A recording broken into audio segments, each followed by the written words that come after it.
वाशिम जिल्ह्यातील मालेगाव तालुक्यातील राजुरा गावातून एक अत्यंत आश्चर्यकारक घटना समोर आली आहे। गावातील तब्बल 12 वर्षे जुन्या बोअरवेलमधून गेल्या 20 ते 25 दिवसांपासून चक्क गरम पाणी बाहेर येत आहे। विशेष म्हणजे हे पाणी आंघोळीसाठी वापरता येईल इतपत गरम असल्याने गावकऱ्यांमध्ये मोठे कुतूहल निर्माण झाले आहे।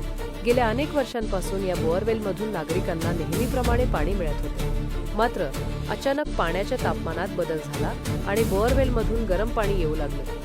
त्यामुळे हे नेमके कशामुळे घडले असा प्रश्न नागरिकांसमोर उपस्थित झाला आहे। या अनोख्या घटनेची माहिती मिळताच प्रशासनानेही याची दखल घेतली। आरोग्य विभागाच्या पथकाने बोअरवेलमधून येणाऱ्या पाण्याचे नमुने घेतले असून त्याची प्राथमिक तपासणी करण्यात आली आहे। या तपासणीत हे पाण्यामध्ये काही रासायनिक घटकांचे प्रमाण वाढल्याचेही प्राथमिक तपासणी करण्यात आली आहे।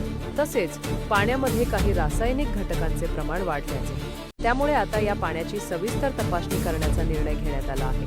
आरोग्य विभागाने घेतलेले पाण्याचे नमुने पुढील तपासणीसाठी नागपूर येथील प्रयोगशाळेत पाठवण्यात आले आहेत। या अहवालानंतर पाण्यामध्ये नेमके कोणते रासायनिक घटक वाढले आहेत, तर दरम्यान जमिनीखालील नैसर्गिक उष्णता, भूगर्भातील काही बदल किंवा पाण्याच्या रासायनिक गुणधर्मांमध्ये झालेला बदल यामुळे पाणी गरम होत आहे का, याबाबत विविध शक्यता व्यक्त केल्या जात आहेत। मात्र प्रयोगशाळेचा अंतिम अहवाल येण्यापूर्वी कोणताही निष्कर्ष काढणे योग्य ठरणार नाही। प्राथमिक तपासणीत पाणी पिण्यायोग्य नसल्याचे स्पष्ट झाल्यामुळे नागरिकांनी खबरदारी घेणे गरजेचे आहे। प्रशासनाकडून अधिकृत माहिती मिळेपर्यंत या पाण्याचा वापर करताना नागरिकांनी काळजी घेणे महत्त्वाचे ठरणार आहे।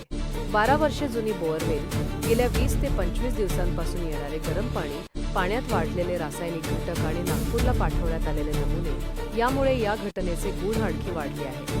आता सर्वांचे लक्ष नागपूरच्या प्रयोगशाळेच्या अंतिम अहवालाकडे लागले आहे। या अहवालातून बोअरवेलमधून अचानक गरम पाणी का येत आहे, पाण्याचे तापमान वाढण्यामागचे नेमके कारण काय आहे आणि हे पाणी नागरिकांसाठी कितपत सुरक्षित आहे याची अधिकृत माहिती समोर येणार आहे।